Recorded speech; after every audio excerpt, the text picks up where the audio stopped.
The storm had started hours earlier, but out here it felt like it had never stopped. Wind carved across the ice with a howl so sharp it sounded like voices screaming through a tunnel. Snow flew sideways, blinding, twisting, then disappearing into the endless dark. The ground shook when the gusts hit hard enough. Even the ocean below groaned, as if warning that something was moving beneath its frozen skin. Yet through all of this, a line of penguins marched. They weren't rushing. They weren't afraid.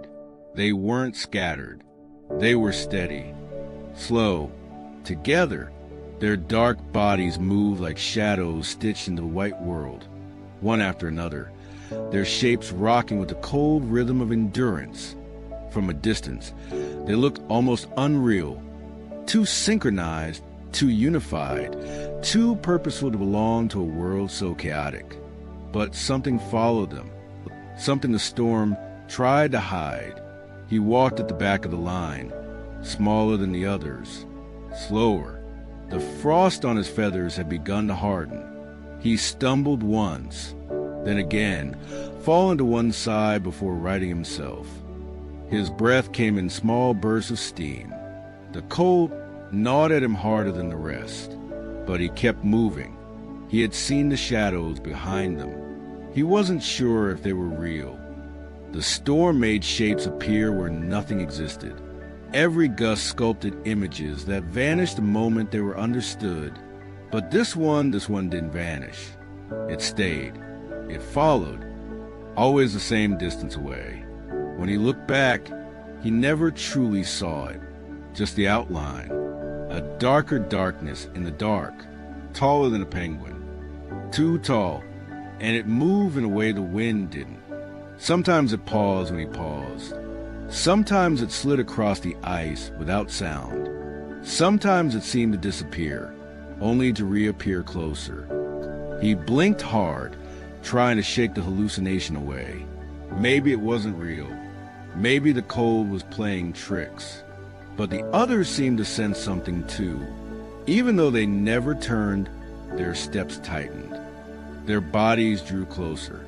The line wrapped itself inward, forming a protective tunnel of feathers and warmth that shielded the weaker ones from the wind. He moved into the group's center.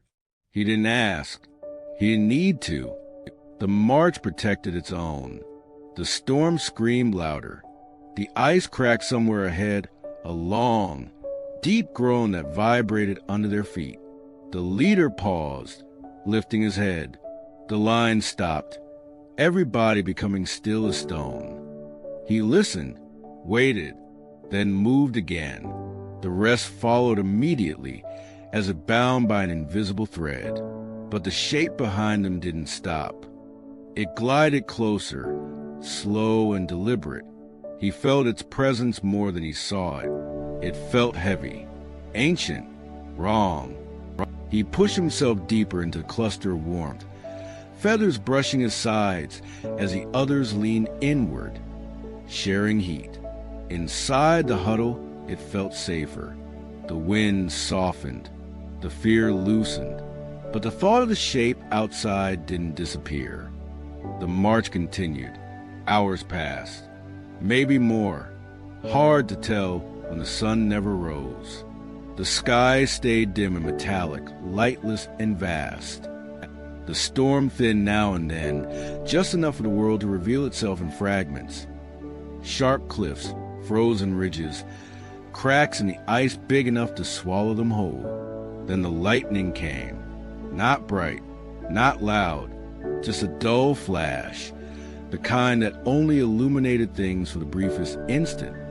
But that was enough, because in that instant, he saw the shape clearly, tall, broad, standing upright like a creature made of the night itself.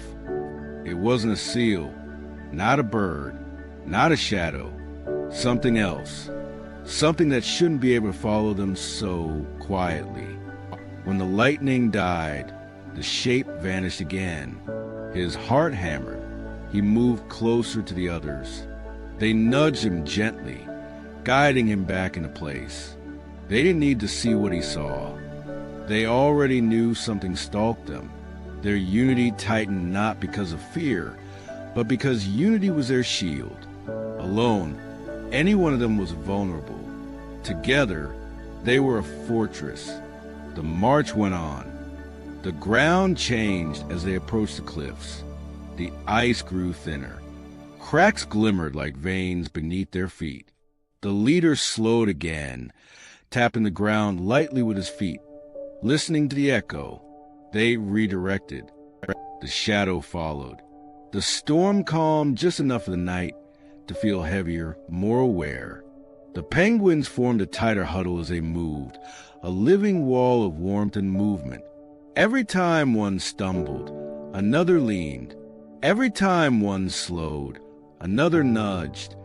Every time the wind pushed them off balance, the group shifted together. He felt safe inside them. Safe until he caught another glimpse of movement in the dark.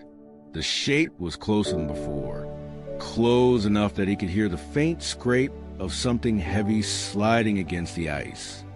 He tried to warn the others with a soft cry, but the leader only glanced back at him, not in fear, not in confusion, in acknowledgement.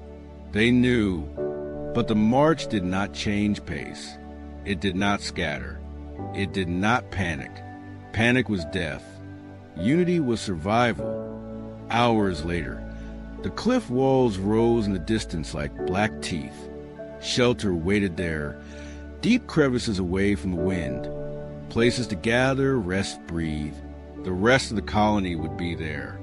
Hundreds, maybe thousands. Strength in numbers. Strength in sound. Strength in warmth. But to reach it, they had to cross the valley. The valley was open, empty, exposed. The perfect place for something to strike. The leader hesitated only once before stepping into the vast white stretch. The others followed. The wind returned, harsher now, blasting through the open plain. Snow spun so fast it felt like sand. Their bodies leaned into the gusts, pushing forward inch by inch. He looked back again. The shape had entered the valley too. But now it wasn't hiding. It wasn't pretending. It stood tall against the storm, watching, waiting. He couldn't see its face, just a suggestion of eyes, two faint glimmers reflecting the pale sky. He stumbled. The others caught him, but the shape moved, slow at first, testing its distance, testing theirs, then a long, sliding step across the ice. The sound cut through the wind like a blade.